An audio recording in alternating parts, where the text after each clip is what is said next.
Welcome back to the Fourth Way Podcast. Purity of heart is to will one thing. Chapter 11. The price of willing one thing. The sufferer's use of cleverness to expose evasion. But the sufferer who sincerely wills the good uses this very cleverness to cut off evasions, and hence to launch himself into the commitment, and to escape the disillusionments of choosing the temporal way. He does not fear the mark of the commitment that, as it were, draws the suffering over him, for he knows that this mark is the breaking through of the eternal. He knows that in the commitment the nerve of the temporal order is being cut, even though pain continues in the wish. There is no doubt that what often makes a sufferer impatient is that he takes upon himself in advance the suffering of a whole lifetime, and now quails before what would be lighter to bear if he were to take each day's burden as it comes.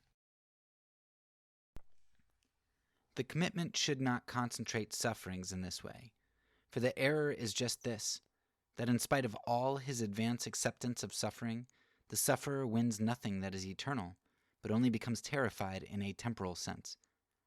Because of the uncertainty of the temporal order, it is also true that over a period of many years a sufferer may talk himself out of the original impression of the commitment, and this is a calamity. On that account, the sufferer who sincerely wills the good knows that cleverness is a treacherous friend, and that only the commitment is fully trustworthy. The active one will do all for the good. The sufferer will suffer all for the good. The similarity is that they both may be and remain committed to the good. Only the direction in which they work is different, and this difference must not be understood as making them mutually exclusive. The active one works from without, in order that the good may conquer, even as suffering has significance from its bearing upon this goal. The true sufferer does everything inwardly, by being willing to suffer all for the good, in order that it may conquer in him. Yet the good must have conquered, and must continue to conquer in the active one's own heart, if he sincerely works for the good outwardly. The true sufferer can always work for the good outwardly, by the power of example and work effectually. For his life, just because so much is denied him, contains a great challenge to the many to whom much is given. His life, when he is and remains committed to the good, contains a severe judgment upon the many, who use in an inexcusable way the much that has been given them. Yes, even if the sufferer were denied this working by the power of example, even if he were cut off from all other men, he would still be sharing in mankind's great common concern. On his lonely outpost, he too would be defending a difficult pass by saving his own soul from all of the ensnaring difficulties of suffering. Although not a single man should see him, mankind feels with him, suffers with him, and conquers with him. For everywhere that the good truly conquers, the victory is really as great, whether the good conquers in the many by means of one, or whether it conquers in a solitary forsaken one by his own efforts. In reality, the victory is equally great. O praised be the blessed justice of the eternal. Yet one thing still remains to be discussed before leaving the matter of suffering. Can one be said to will suffering? Is not suffering something that one must be forced into against his will? If a man can be free of it, can he then will it? And if he is bound to it, can he be said to will it? If we would answer this question, let us first of all distinguish between what it is to will in the sense of inclination, and what it is to will in the noble sense of freedom. Yes, for many men, it is almost an impossibility for them to unite freedom and suffering in the same thought. Hence, when they see a man of means who could spend his time easily and comfortably, when they see him straining himself as much as scrupulous workmen, exposing himself to many sufferings, choosing the burdensome way of a higher calling, they look upon him as either a fanatic or a lunatic. They all but complain that Providence has given all of these fortunate circumstances to someone that simply does not know how to make use of them. They think in their hearts, even when they do not say it aloud, even when they do not consider how tragically they are betraying their own inner life. We should have been there in his place. We should have really known how to enjoy that life. According to this, if one can be free of suffering, it is either fanaticism or insanity to will it. But what then is courage?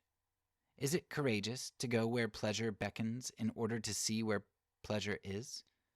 Or in order for courage to be revealed, Is it not required that there be opposition, which even language seems to indicate, as though the courageous person looks the danger in the eye, even though the danger is not what the eye wants to see? To illustrate, is it not as when the courageous knight spurs his horse forward against some terrifying object?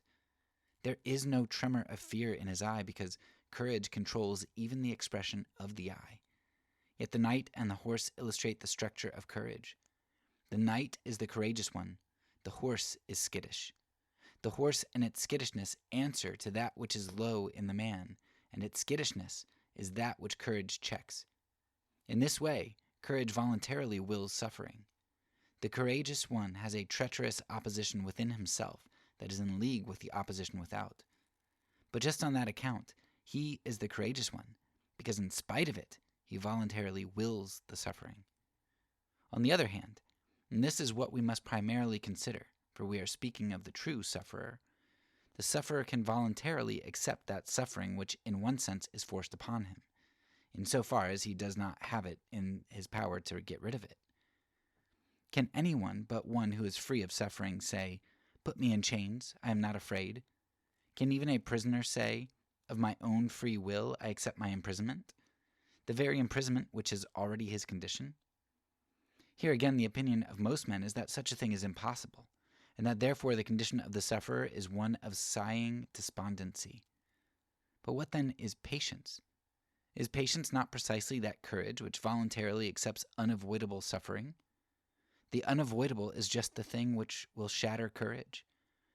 There is a treacherous opposition in the sufferer himself that is in league with the dread of inevitability, and together they wish to crush him. But in spite of this, patience submits to suffering, and by just this submission finds itself free in the midst of unavoidable suffering. Thus patience, if one may put it in this way, performs an even greater miracle than courage. Courage voluntarily chooses suffering that may be avoided, but patience achieves freedom in unavoidable suffering. By his courage, the free one voluntarily lets himself be caught, but by his patience, the prisoner effects his freedom, although not in the sense that need make the jailer anxious or fearful. The outward impossibility of ridding oneself of suffering does not hinder the inward possibility of being able really to emancipate oneself within suffering, of one's own free will accepting suffering, as the patient one gives his consent by willing to accept suffering. For one can be forced into the narrow prison. One can be forced into lifelong sufferings, and necessity is the tyrant. But one cannot be forced into patience. If the tyrant necessity presses upon a soul which neither possesses nor wills to possess the elasticity of freedom, then the soul becomes depressed, but it does not become patient. Patience is the counter-pressure of resiliency, whereby the coerced ones are set free from restraint. Or can only the rich man be economical because he may, if he likes, be extravagant? Cannot the poor man also be economical, even though he is powerless to be extravagant, even though he is forced to be economical? No, he cannot be forced to be economical, even though he is forced to be poor. Alas, the wisdom of many men seems calculated to abolish the good. When a person of means voluntarily chooses the hard way, then he is called strange. He who could be so well off without working, and who could indulge his every desire for comfort. And when the victim of unavoidable suffering bears it patiently, one says of him, "To his shame, he is coerced, and he is making a virtue out of a necessity." Undeniably, he is making a virtue out of a necessity. That is just the secret. That is certainly a most accurate designation for what he does. He makes a virtue out of necessity. He brings a determination of freedom out of that which is determined as necessity. And it is just there that the healing power of the decision for the eternal resides, that the sufferer may voluntarily accept the compulsory suffering. Just as it is a relief to the sufferer to open himself in confidence to a friend, so it is deliverance to that sufferer to commit himself to the eternal, even though the compulsion of necessity should press against his heart. It is deliverance to open himself to the eternal, and to consent eternally to be willing to suffer all. For that man is captive indeed, for whom a door stands open, the trap door of eternity. And he is indeed in bonds who is eternally free. When Paul said, "I am a Roman citizen," The prefect did not dare to put him into prison, and he was placed in voluntary confinement. In like fashion, when a man dares declare, "I am eternity's free citizen," necessity cannot imprison him except in voluntary confinement. My listeners, if you are willing, let us recall the direction that our talk has taken. If a man should will one thing, then he must will the good, for in this way alone was it possible for him to will a single thing. If, however, it is to be genuine, he must will the good in truth. According to whether he is an active one or a sufferer, he must be willing either to do all for the good, or he must be willing to suffer all for the good. He must be willing either to do all for the good, or to be and remain committed to the good. But cleverness may be misused internally, to seek evasions, and misused externally in deception. The good man, on the contrary, uses cleverness to cut off all evasions, and thereby to launch out and remain constant in the commitment. He also uses cleverness to prevent such an external deception. He must be willing to suffer all for the good, or to be and to remain committed to the good. And the talk went on to describe the true sufferer's condition, because by looking at sufferings, one may really learn what the highest is. Once again, in regard to suffering, cleverness may be misused internally to seek ways of escape, but the good man makes use of just this very cleverness against ways of escape, in order that he may be and remain committed to the good, by being willing to suffer all, by accepting the enforced necessity of suffering. But purity of heart is to will one thing. It is this thesis that has been the object of the talk, which we have linked to the apostolic words, "Draw nigh to God, and he will draw nigh to you." Cleanse your hands, ye sinners, and purify your hearts, ye double-minded. For commitment to the good is a whole-souled decision, and a man cannot by the craft and the flattery of his tongue lay hold of God while his heart is far away. No, for since God is spirit and truth, a man can only draw near to him by sincerity, by willing to be holy, as he is holy, by purity of heart. Purity of heart. It is a figure of speech that compares the heart to the sea. And why just to this? Simply for the reason that the depth of the sea determines its purity, and its purity determines its transparency. Since the sea is pure only when it is deep, and is transparent only when it is pure, as soon as it is impure, it is no longer deep, but only surface water. And as soon as it is only surface water, it is not transparent. When, on the contrary, it is deeply and transparently pure, then it is all of one consistency, no matter how long one looks at it. Then its purity is this constancy in depth and transparency. On this account, we compare the heart with the sea, because the purity of the sea lies in its constancy of depth and transparency. No storm may perturb it. No sudden gust of wind may stir its surface. No drowsy fog may sprawl out over it. No doubtful movement may stir within it. No swift-moving cloud may darken it. Rather, it must lie calm, transparent to its depths. And today, if you should see it so, you would be drawn upwards by contemplating the purity of the sea. If you saw it every day, then you would declare that it is forever pure, like the heart of that man who wills but one thing. As the sea, when it lies calm and deeply transparent, yearns for heaven, so may the pure heart, when it is calm and deeply transparent, yearn for the good. As the sea is made pure by yearning for heaven alone, so may the heart become pure by yearning only for the good. As the sea mirrors the elevation of heaven in its pure depths, so may the heart, when it is calm and deeply transparent, mirror the divine elevation of the good in its pure depths. If the least thing comes in between the heavens and the sea, between the heart and the good, then it would be sheer impatience to covet the reflection. For if the sea is impure, it cannot give a pure reflection of the heavens. So I keep on saying this, but I really like this chapter a lot. Actually, the last chapter was one that I struggled through a little bit more, and I almost felt like this chapter would have been better tacked onto the other one, or split up somehow, because the last one didn't seem completely fulfilled. And then here, I felt like Kierkegaard does a lot more to kind of pull out some of the thoughts that made it more coherent. And so this chapter was short and to the point, and it was really good. One of the most beautiful analogies, I think, in Kierkegaard's book here was given here. I really liked how he talked about, particularly, well, the question that he was really answering was, okay, I just talked about a sufferer, right? The most suffering person of all, the person who suffers by necessity and doesn't serve any purpose whatsoever, can't help anybody. Their suffering wasn't a result of something. It didn't obtain something good. It's just they are a completely pitiable individual, right? And in the last chapter, Kierkegaard showed how they are, just like with the widow's mite, they are one step away from the eternal, from the good, from being pure in heart, right? So here, Kierkegaard is kind of defending what he knows is going to be a counterclaim to that.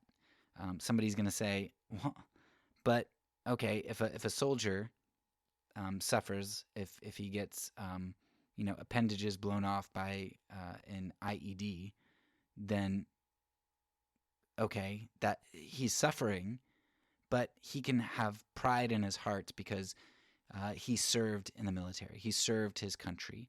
He went over, for all of these noble ideals that we have as a country, right? And so, yes, he's suffering, but he can be proud of, like, he obtained something, or he worked towards something, and that suffering was a result of that. But somebody who's born a sufferer, somebody who's born a pitiable sufferer, whose suffering just is seemingly meaningless, right? They don't have a choice.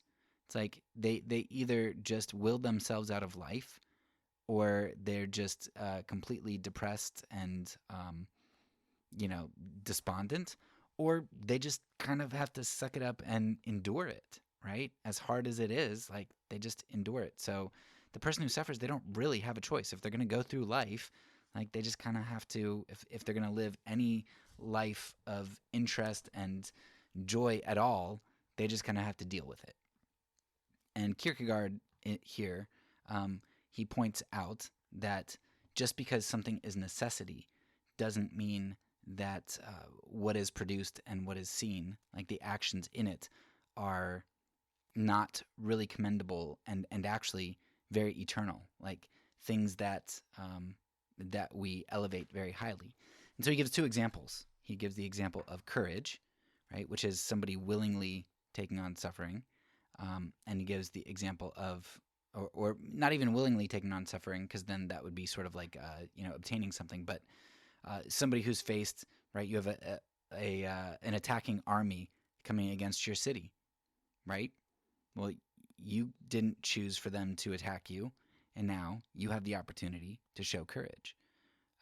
I think of Chesterton's chapter in Orthodoxy, where he talks about, holding two seemingly opposed ideas in common, and he talks about the courage of somebody who finds themselves shipwrecked on a cliff, like right up next to a cliff where you've got all these crashing waves, and their only choice for escape is to climb up, right? They have to, and it's like, well, I wouldn't be courageous enough to climb up a mountain, but when my life is in danger and I have to face the raging sea that I know I can't defeat, I guess I'm going to have to go up, right? And I'm going to have to have the courage of necessity to take the next step if I'm going to seek to preserve my life.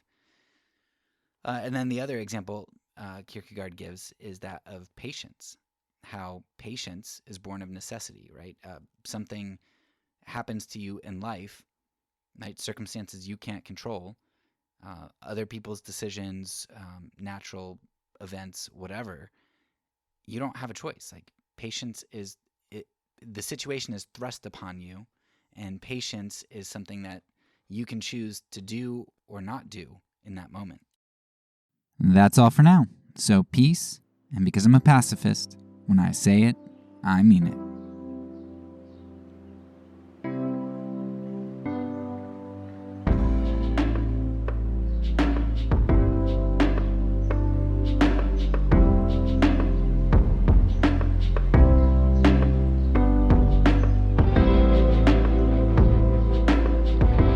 This podcast is a part of the Kingdom Outpost Network. Please check out the links below to find other great podcasts and content related to nonviolence and kingdom living.